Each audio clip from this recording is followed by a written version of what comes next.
Hello friends, मैं इसके Saini MSc group में एक बार और आपका स्वागत है।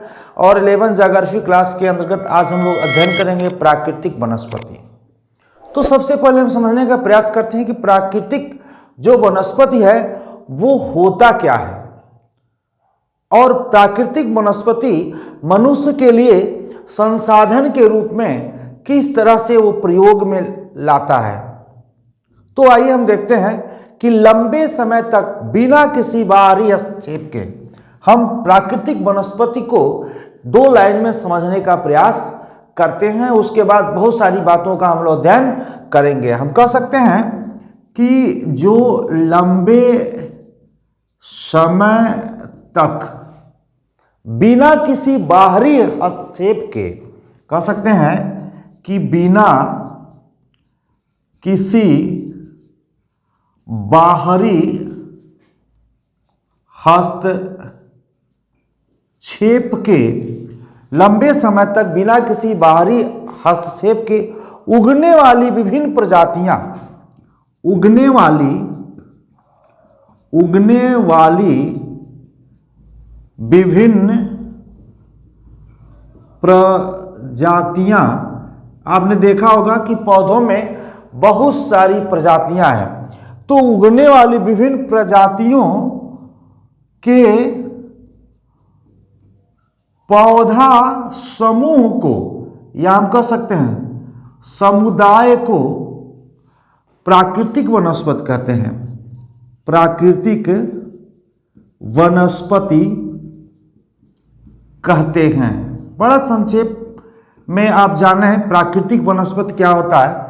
लंबे समय तक बिना किसी बाहरी हस्तक्षेप के उगने वाली विभिन्न प्रजातियों के पौधा समुदाय को प्राकृतिक वनस्पति कहते हैं। हम कह सकते हैं प्राकृतिक वनस्पति कहते हैं जो वहां पाई जाने वाली मिट्टी, हम कह सकते हैं जो वहां पाई जाने वाली मिट्टी एवं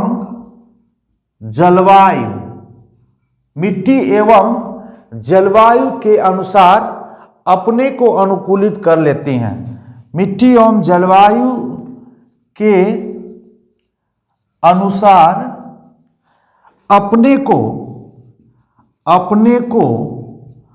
अनुकूलित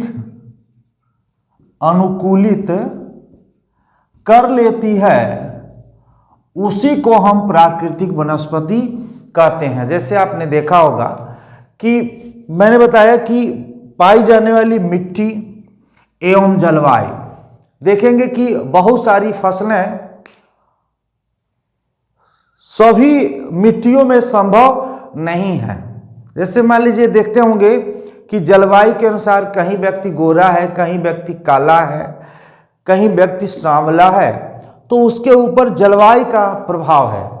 आप देखे होंगे कि सेब की जो फसल है वो उत्तर प्रदेश में नहीं मिलता है, क्योंकि उसके लिए उपयुक्त मिट्टी और उपयुक्त जलवायु यहाँ पे नहीं है।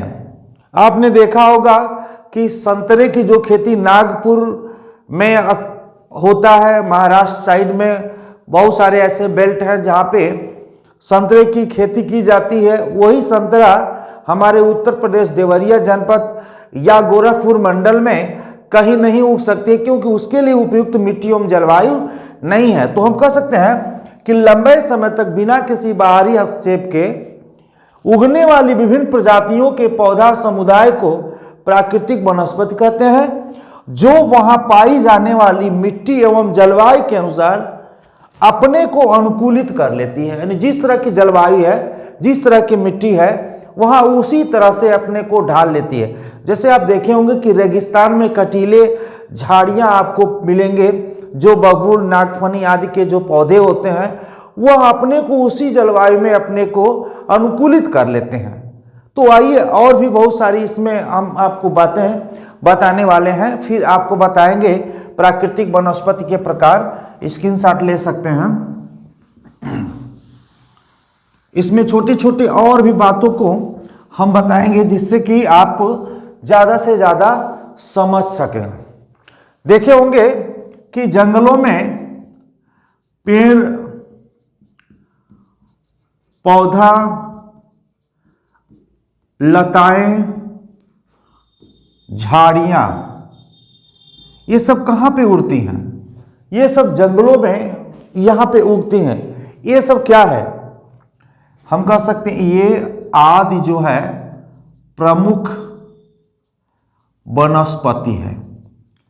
ये सब क्या है?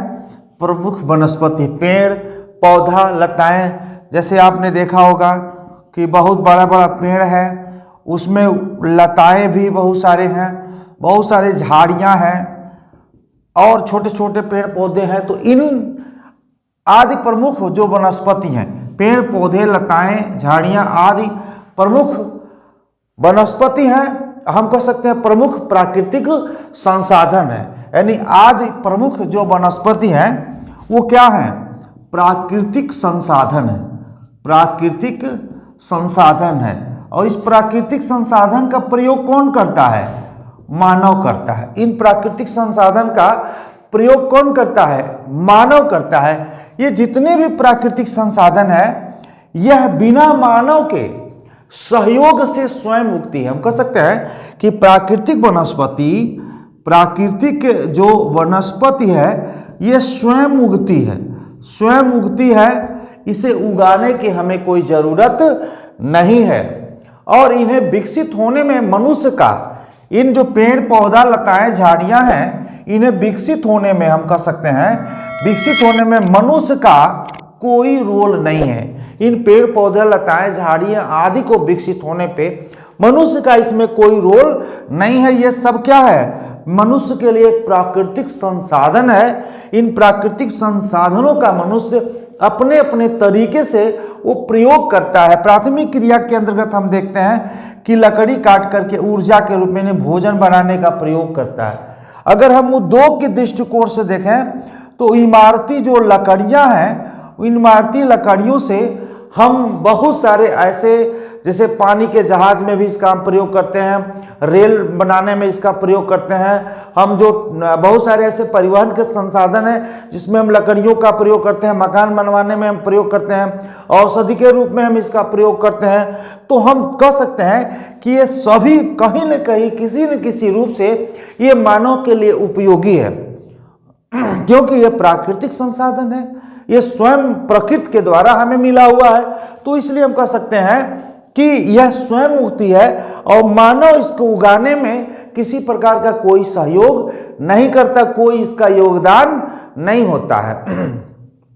और मनुष्य की बहुत सारी ऐसी आवश्यकताएं हैं जो ये प्राकृतिक संसाधन इनको उपलब्ध कराती है। तो हमने देखा कि पेड़ पौधे लताएं झाड़ियां आदि प्रमुख प्राकृतिक संसाधन हैं, ये स्वयं उगती हैं और इसे मनुष्य को उगाने में इसकी कोई भूमिका नहीं है। और ये मनुष्य के लिए एक उपहार स्वरूप है जो कहीं न कहीं मनुष्य की किसी न किसी प्रकार की आवश्यकता को संतुष्ट करती है। अब देखते हैं कि मिट्टी एवं जलवायु की विभिन्नता के कारण भारत में जो प्राकृतिक वनस्पति हैं उसकी क्षेत्रीय भिन्नताएं क्या है। देखते हैं कि मिट्टी एवं हम कह सकते हैं वनों के प्रकार को थोड़ा सा संक्षेप में समझते हैं और फिर मैं वनों के प्रकार को नेक्स्ट जो पार्ट 2 इसका वीडियो लेके आएंगे उसमें हम समझाने का प्रयास करेंगे। अभी इनकी भूमिका को हम देखते हैं। जैसे मिट्टी एवं जलवायु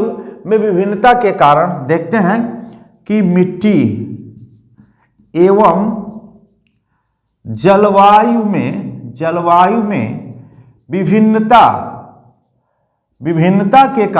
विभिन्नता के कारण जो पेड़ पौधे की जो प्रजातियां हैं, जो भारत में प्राकृतिक वनस्पति हैं, जो हम कह सकते हैं कारण भारत में प्राकृतिक वनस्पतियां क्या होता है, विभिन्न क्षेत्रों में भिन्न भिन्न पाई जाती हैं। हम कह सकते हैं क्षेत्रीय भिन्नता पाई जाती है। क्यों? क्योंकि मिट्टी एवं जलवायु के कारण। जैसे मैंने आपको बताया कि अगर कश्मीर में हम देखते हैं तो सेब की खेती होती है। अगर हम गोरखपुर में अगर बात करें तो यहाँ पे सेब की खेती संभव नहीं है, क्योंकि सेब की जो जलवायु है वो गोरखपुर की जलवायु नहीं। यहाँ के जो लोग होते हैं वो गोरे होते हैं, सभी यहाँ पे गोरे भी हो सकते हैं और सांवले भी हो सकते हैं हेरिडिटी के अनुसार, क्योंकि यहाँ की जलवायु और मिट्टी दोनों अलग अलग है। तो हम कह सकते हैं मिट्टी एवं जलवायु में विभिन्नता के कारण भारत में जो प्राकृतिक वनस्पतियां हैं उसकी क्षेत्रीय विभिन्नताएं पाई जाती हैं, हर क्षेत्र में अलग अलग। जैसे अभी आप तमिलनाडु साइड में चले जाएंगे तो वहाँ पे नारियल के पेड़ आपको ज़्यादा मिलेंगे। आंध्र प्रदेश में आप चले जाएंगे तो वहाँ नारियल के पेड़ ज़्यादा मिलेंगे। उत्तर प्रदेश में हम बात करें तो सभी तरह के फसल जो जलवायु के अनुसार हम काट लेते हैं। कुछ ऐसे भी क्षेत्र हैं जहाँ पे हम सभी तरह के फसल नहीं काट पाते हैं, क्योंकि वहाँ की मिट्टी एवं जलवायु अलग अलग प्रकार की है। तो हम वनों की बात करते हैं तो वनों की भी प्रकार है, मिट्टी एवं जलवायु के अनुसार हर जगह अलग अलग तरह के वन पाए जाते हैं। आइए थोड़ा सा इसके बारे में कुछ जानने का प्रयास करते हैं। देखते हैं कि इसे मिटाते हैं। वनों के प्रकार के अंतर्गत इनकी जो गुण धर्म विशेषता है जलवायु और मिट्टी के आधार पे हम बताते हैं, फिर प्रकार को हम अच्छे तरीके से समझने का हम प्रयास करेंगे। पहला हम देख सकते हैं कि जो हिमालयी वन है, हिमालयी वन यानी हम कह सकते हैं जो हिमालय पर्वतों पे पाए जाने वाले वन है वो कैसे हैं, शीतोष्ण कटिबंधीय वनस्पतियां पाई जाती हैं। हिमालय पर्वतीय वन की बात करें तो यहाँ पे शीतोष्ण कटिबंधीय वन पाए जाते हैं।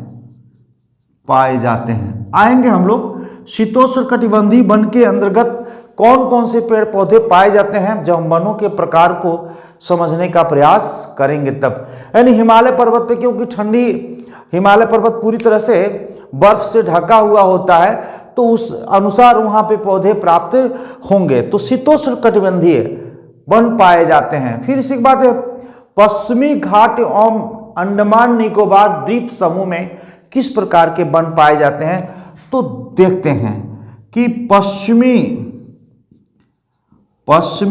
घाट एवं अंडमान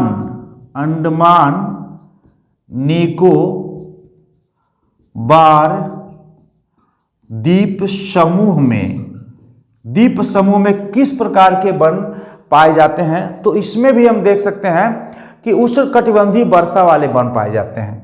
इसमें कौन से वन पाए जाते हैं, उष्ण कटिबंधीय वर्षा वाले वन पाए जाते हैं। वर्षा वन हम कह सकते हैं वर्षा वाले वन पाए जाते हैं। आता है पूछता है कि इन क्षेत्रों में किस प्रकार के वन पाए जाते हैं, तो हम ये बताएंगे। फिर डेल्टाई क्षेत्र की बात आती है। डेल्टाई क्षेत्र में किस प्रकार के वन पाए जाते हैं, तो उष्ण कटिबंधीय एवं मैग्रोव वनस्पति पाई जाती है। उष्ण मतलब जहां पे गर्मी होती है, उष्ण कटिबंधीय वन यहां पे पाए जाते हैं। इसको एक मैग्रोव वनस्पति, जो सुंदरबन की डेल्टा है, मैग्रोव वनस्पति वहीं पाई जाती है। सबसे बड़ा डेल्टा जो है वो सुंदरबन का डेल्टा है, जहां पे आप देखे होंगे कि गंगा नदी जाकर के बंगाल की खाड़ी में जहां पे गिरती है, फिर ब्रह्मपुत्र नदी भी वहां आकर के मेघना बन करके गिरती है। तो वो जो बहुत बड़ा सा डेल्टा है, डेल्टा का निर्माण करती है। मैंने बताया था कि जितने बंगाल की खाड़ी में गिरने वाली नदियां हैं वो डेल्टा का निर्माण करती है, और अरब सागर में गिरने वाली जो नदियां हैं एस्चुरी का निर्माण करती है, ज्वार नदमुख का निर्माण करती हैं। अब यही बात करते हैं कि राजस्थान की बात करते हैं। आपने नाम सुना होगा, राजस्थान के मरुस्थली एवं अर्ध मरुस्थलीय क्षेत्रों में किस प्रकार के, राजस्थान के मरुस्थलीय एवं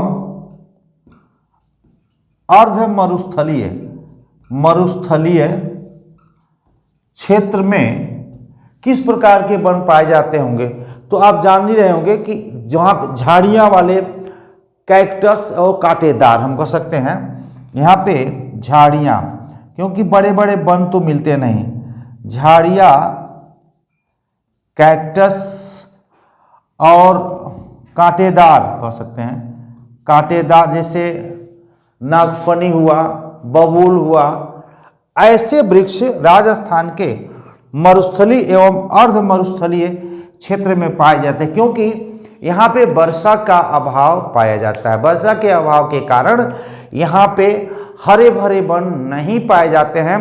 ऐसे वन पाए जाते हैं जो कम से कम आर्द्रता में अपने को अनुकूलित कर सके, कम से कम पानी में अपने को अनुकूलित कर ले। तो जितने भी कांटेदार वृक्ष आपको मिलते हैं वो राजस्थान यानी कह सकते हैं रेगिस्तान में मिलते हैं, कांटेदार वृक्ष होते हैं और उनकी पत्तियां बड़ी छोटी छोटी होती हैं। तो इस तरह से हमने देखा कि हिमालय पर्वत में शीतोष्णकटिबंधीय वन पाए जाते हैं, और पश्चिमी घाट एवं अंडमान निकोबार द्वीप समूह की बात करते हैं तो उष्णकटिबंधीय वर्षा वाले वन पाए जाते हैं, और डेल्टाई क्षेत्र की बात करते हैं तो उष्णकटिबंधीय वन या मैग्रोव वनस्पतियां पाई जाती हैं जो सुंदरवन के डेल्टा में पाया जाता है। राजस्थान के मरुस्थलीय एवं अर्ध मरुस्थलीय क्षेत्र की बात करते हैं तो झाड़ियाँ, कैक्टस, कांटेदार, नागफनी, बबूल आदि ऐसे वृक्ष वहां पे पाए जाते हैं। तो आज के लिए इतना ही। नेक्स्ट वीडियो में हम वनों के प्रकार को बड़े अच्छे तरीके से समझने का प्रयास करेंगे कि कौन सा वन किस क्षेत्र में पाया जाता है, उसकी ऊंचाई क्या होती है, उसकी वार्षिक वर्षा क्या होती है, उसमें टेम्परेचर क्या होता है, वो किस तरह के परिवेश में पाए जाते हैं। तो नेक्स्ट वीडियो हम वनों के प्रकार में आएंगे। आज के लिए इतना ही, और चाहे तो सब्सक्राइब कर सकते हैं, लेटेस्ट वीडियो पाने के लिए आप बेल आइकन भी दबा सकते हैं। आज के लिए इतना ही, धन्यवाद।